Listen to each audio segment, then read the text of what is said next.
Mayong adlaw katawhan sa Dios sa Archdiocese sa Osamis. Sa ngalan sa atong kalahuron nga Arsobispo, si Archbishop Martin Sarmiento Humuwadidi, ug sa kahugpungan sa tibuok kaparian dinhi sa lokal nga simbahan sa Osamis, kini nausab si Reverend Father Eman Pujutan ang magahatod kaninyo sa atong mga pagpamalandong bahin sa Ebanghelyo karong adlaw. Mga igsoon ko ni Kristo adlaw karon nga Biyernes, Nobyembre 14, 2025 og sulod na kita, or anaa na kita sa ika-katluag duha nga semana diha sa ordinaryong panahon sa liturhikanhong kalendaryo sa atoang simbahan. Ug niining adlaw nga Biyernes, Nobyembre 14, akong pagtimbaya sa tanan nga naminaw karon, sila nga anaa sa ilang panimalay, sila nga naminaw samtang nanilhig sa ilaang tugkaran, nagdigamo alang sa ilaang pamilya, ug sila usab karon nga nagtikaw-tikaw dira silang panimalay, unya ila gayud nga gipaminaw kining ato ang tulumanon sa matag adlaw ang pamalandong sa ebanghelyo. Sila nga nag-tune in sa ato ang frequency sa AM 657 ug sa FM 100.7 ug sila usab nga nagalantaw sa FB Live sa DXDB. Ako di usab nga birthday greetings karong adlaw ngadto kang Reverend Father Sandy Cometa. Siya ang kasamtangang padrikura sa parokya ni San Francisco Javier diha sa lungsod sa Lupisayna ug usab mao ang school director sa Saint Francis Xavier High School of Lupisayna Incorporated ug siya usab ang Archdiocesan Director sa mga Extraordinary Ministers of the Holy Communion. Busa kang Father Sandy Comita, Pads, happy birthday kanimo karong adlaw. Akong pag-ampo nga panalanginan ka pa sa Ginoo, hatagan sa kapiskay sa panglawas, ilabi na diha sa tanan nimo nga mga lakaw, imo ang mga misa sa baryo, usab sa imo ang mga diha sa imo ang pagbuhat sa tahas ng gisangon sa Dios diha kanimo. Ako di usab nga pagtimbaya karong adlaw sa padrikura sa Jimenez, parokya sa Jimenez, si Reverend Father Rolly Lagada, ug ngadto usab sa iya ang parochial vicar nga mao si Reverend Father Romel Rodinas. Tungod kay karong adlaw pagahimuon man namo ang kaning amo ang binulan nga Mancom meeting sa Archdiocesan Commission on Education, ang apil sa ACE nga board, ang ato ang halangdon nga arsobispo nga mao ang superintendent, unya inubanan usab ni Monsignor Boy Naron, ang assistant superintendent ni Father Jason Panagiton nga mao ang ato ang finance officer, executive finance officer sa Archdiocesan Commission on Education, si Dr. Rosa M. Lantaga nga mao usab ang admin assistant o mao usab ang supervisor, ngadto usab kang Ma'am Jean Razonable nga mao ang ato ang corporate secretary. Inubanan usab sa mga school directors ug sa mga school principals. Manganha kami karon sa Jimenez diya sa School of St. John the Baptist alang sa amo ang binulan nga Mancom meeting. Ang ilaang principal diha usa ka madre no, ang school directors, apan ang padrikura sa parokya sa Jimenez mauman si Reverend Father Rolly Lagada, inubanan sa ang parochial vicar Reverend Father Romel Rodinas. Karong adlaw kami nga mag-meeting, busa iampo kami sa moang pagbiyahe padulong sa Jimenez o ginahot nga mahimong magbabungahon ang paghimuon namo nga meeting diha sa parokya sa Jimenez. Ngigso nako dayo usab nga pasalamat no. Ako na ning ang kuhaon nga opportunity nga magpasalamat sa tanan nga mga parokyano sa parokya dinhi ni San Vicente Ferrer sa lungsod sa Bonifacio, sa inyo ang pagsuporta, pagtabang, ilab na gayud sa inyo ang pagpaambit sa inyong mga gasa, sa mga pagkaon nga ato ang gipanghatod, sa tanan nga mga pagkaon, sa tanan nga naghatag og kaning lechon, sa tanan nga nihatag usab og financial assistance aron nga mahimo gayud nga meaningful og unforgettable ang ato ang gihimo nga advance happy birthday celebration ngadto sa tuang halangdon nga arsobispo si Archbishop Martin Sarmiento Humuwadidi, nga nagasaulog sa iyang ika-69 nga birthday ni adtong Nobyembre 11, 2025. Ato siya nga gihandaan sa Nobyembre 10, 2025 atol usab sa pagbiyahe sa mga kaparian padulong sa siyudad sa Pagadian alang sa ika-48 nga Dupim Bishops and Clergy Convention. So si Archbishop nalipay kayo siya, nagpasalamat gid kayo siya kanato gani sa iya ang misa didto sa Pagadian Nobyembre 11, no, siya man ang nag-preside sa misa, iya gayong gi-mention ang iyang kalipay o pagpasalamat. Unya na surprise pud siya tungod kay wala man ato sa paybal-ah, no. Ang naibal-an raman kay ang pagpaniudto. Pero ato siya nga gidungan usab isip advance happy birthday celebration sa tong arsobispo. Busa sa tanan nga mga parokyano ni San Vicente Ferrer diri sa lungsod sa Bonifacio, thank you very much. Salamat kayo sa inyong pagsuporta sa ato ang mga plano sa parokya. Salamat kayo sa inyong pagresibi sa ato ang mga bisita dinhi sa parokya. Salamat kayo tungod kay wala mo nagmakuli sa pagpaambit sa inyo ang gasa, ginagmay o madagko nganhi sa ato ang mga kalihukan sa parokya. Akong isulti sa Espanyol, desde de mi corazón en el rincón profundo de mi corazón. Muchísimas gracias a todos los parroquianos de la parroquia de Señor San Vicente Ferrer, aquí en la municipalidad de Bonifacio. Muna nga daghan gi kaayong salamat. Ngigso na ning adlaw nga Biyernes, harita sa tuwang ebanghelyo. Atong pagkutluon sumala sa ebanghelyo ni San Lucas. Himayaon ikaw o Ginoo.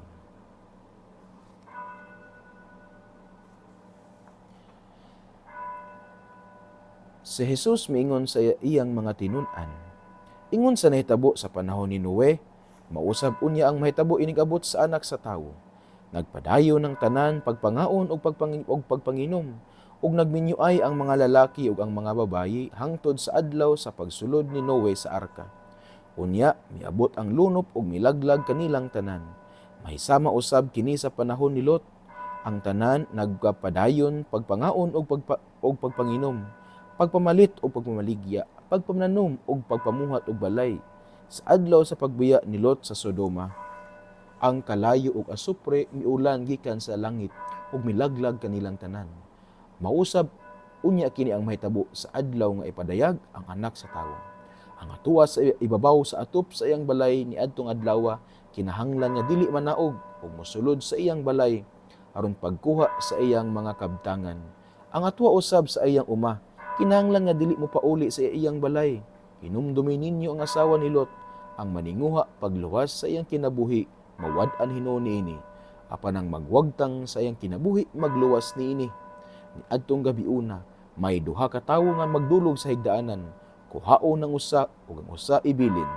Ug may duha ka babayi nga magaling, kuhaon usab ang usa ug ang usa ibilin. Ang mga tinunan ng utana, asa man Ginoo? Si Jesus mitubag, hain gani ang lawas nga patay, adto usab digto magpundok ang mga agila. Ngigsuon ang ebanghelyo sa Ginoo. Daygon ikaw o Kristo.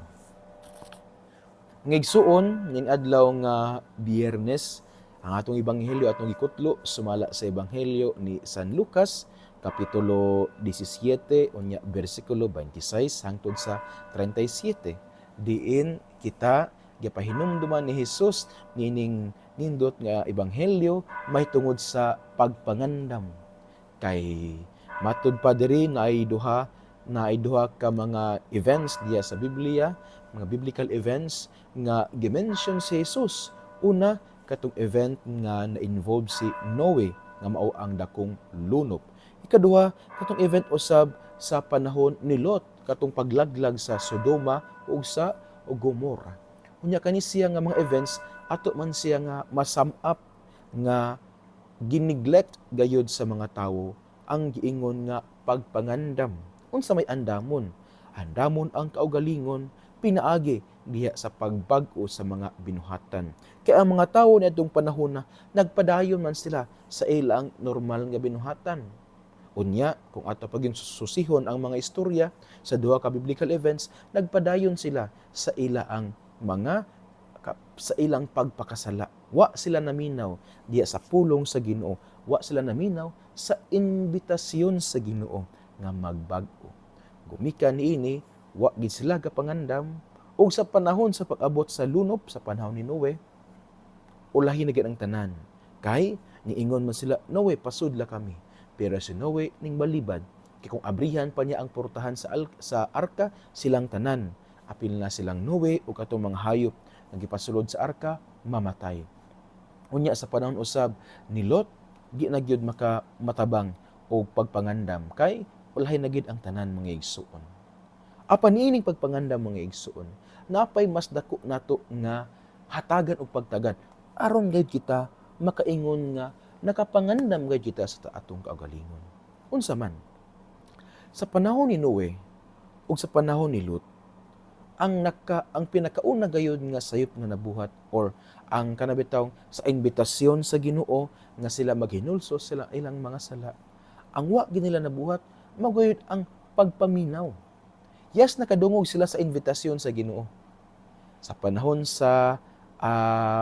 ni Noe, gi-invite man sila ni Noe nga mao ni nga sa umaabot nga mga adlaw ay dakong lunop. Nakadungog sila sa tingog ni Noe. Nakadungog sila sa invitasyon. But they never listened to Noah. They never listened to the invitation of God. Mausab sa panahon sa Sodoma ug sa Gomora. Wala gid sila naminaw. Nakadungog sila, apan wala gid sila naminaw sa maong tingog sa Ginoo, sa maong pulong sa Ginoo, sa maong imbitasyon sa Ginoo. Ug nini mga igsuon, sa panahon ni Noe ang mga tawo nakadungog apan wala naminaw. Sa panahon usab ni Lot ang mga tawo nakadungog apan wala naminaw.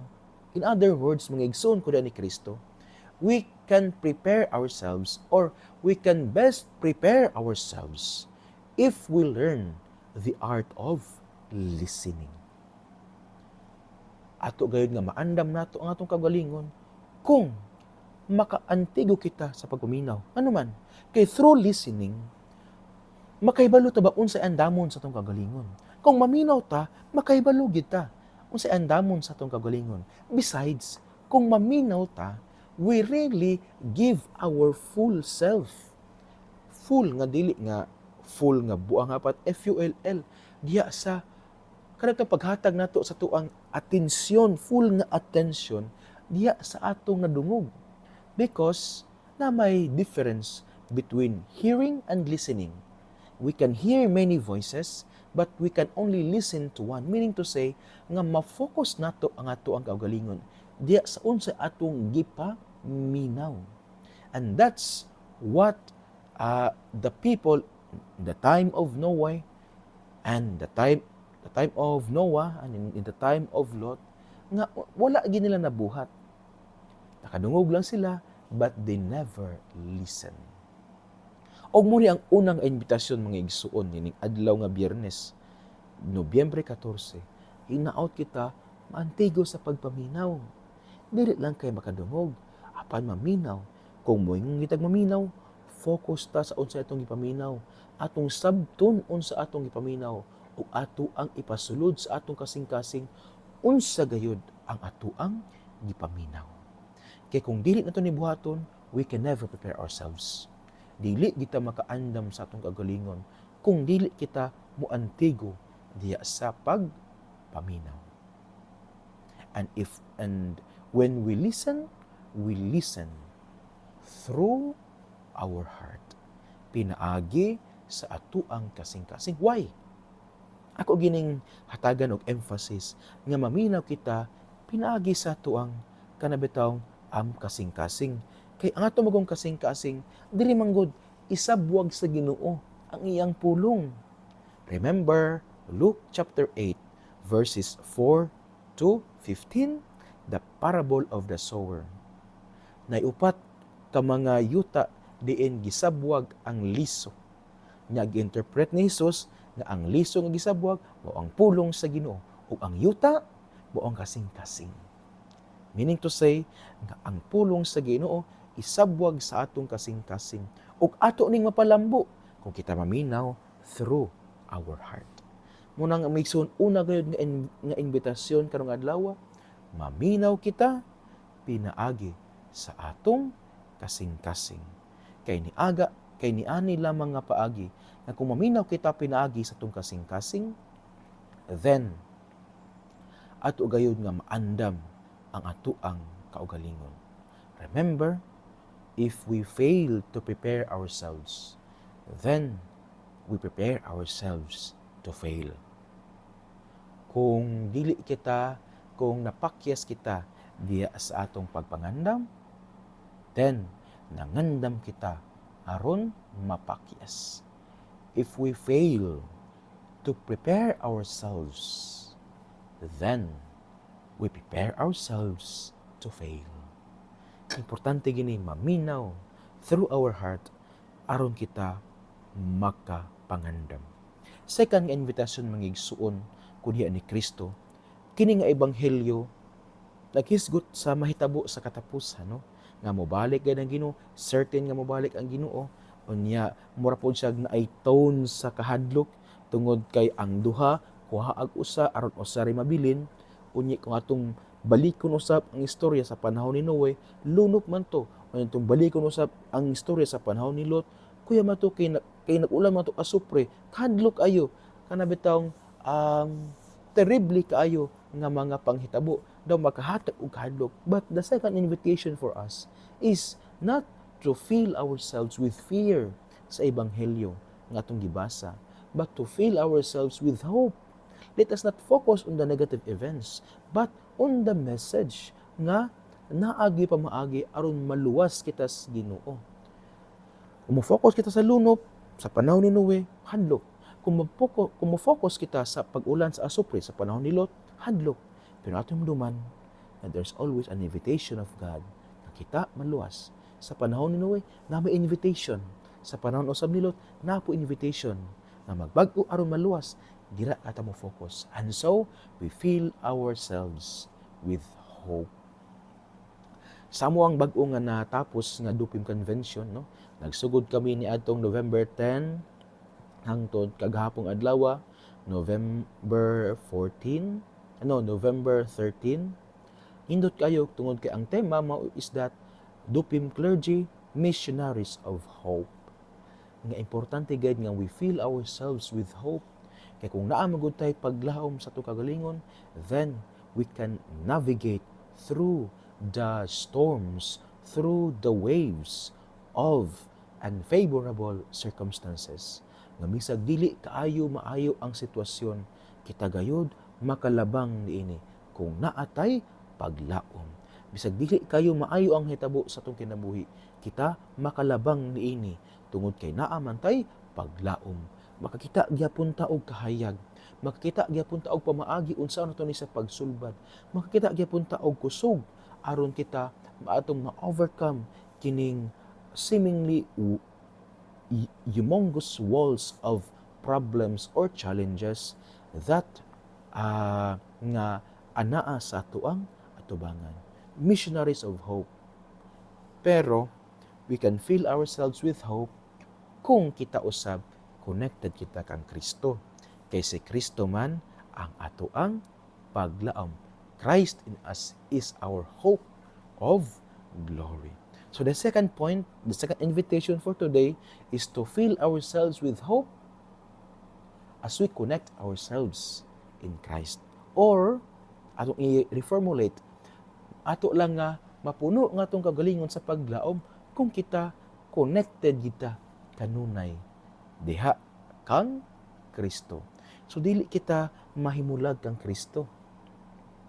Sa pastoral letter ni Archbishop ni atong Nobyembre 2, no, unang Domingo sa Nobyembre, so usab pag sa ulo nato sa All Souls Day, indot kadto ang gingon ni Bishop dito. Ayang gi-quote ang second reading, no, nga tinuod gayud nga wala gyud makapahimulag kanato sa ato sa gugma sa Dios, wala gayud. Pero kung kita na ang mupili nga mahimulag kita sa Dios sa unsang paagi kung ato siyang kalimtan kung when we when we choose to forget Christ kana mahimulag kita sa Ginoo. Pero mao na siya nga dili unta nato i-drift away ang ato ang presence diya sa Ginoo tungod kay mao man siya ang atong paglaom. When we look at Christ, no, mao gid siya ang atong paglaom kay siya usab nakasinati sa mga dili kaayo nindot nga kasinatian sa kinabuhi. Namatay pod siya. Gani mo nahimong hinungdan ano ang duha ka mga tinun-an nga naglakaw gikan sa Jerusalem padulong sa Emmaus diya sa Lucas 24 magul-anon sila tungod kay namatay man si Kristo. Pero nabanhaw di ay si Kristo. Mao na nga kung mulantaw ta kang Kristo mapuno gid ta sa paglaom. So the second invitation, to fill ourselves with hope. Ma-feel lang nato ang ourselves with hope if we connect ourselves to Christ. If we we don't depart our presence from the presence of Christ, kana mapuno kita sa paglaom because Christ in us is our hope of glory. Mga igsoon, dinhin na nakukutob sa akong pagpamalandong. Duha ka punto akong gipaambit karon. Una, na invitation ang ebanghelyo nga to listen to the word of God through our heart. Dili ta magpabungol-bungol kay sa panahon ni Noe ug sa panahon ni Lot sila nalaglag tungod kay wa man sila naminaw. Ikaduha mga igsoon, natay invitation nga pun-on nato nga atong kasing-kasing diya sa paglaom ug ato lang na siyang mabuhat kung konektado ta ni Kristo nga mao ang ato ang paglaom dinhi sa kinabuhi. Mga igsoon, ang maayong balita nga maong pulong ni Jesus angay ginatong paminawon, pamalandungan ug paningkamutan nga puyan diya sa atong kinabuhi. Kay bulahan kayo ang tawo nga naningkamot nga magpuyo sa mga pulong ni Jesus. Sama siya sa usa ka kahoy nga gitanom daplin sa sapa kansang dahon dili gayud malaya. Tiempo sa timbunga siya mohatag og mamaayo ug daghang mga bunga. Amen.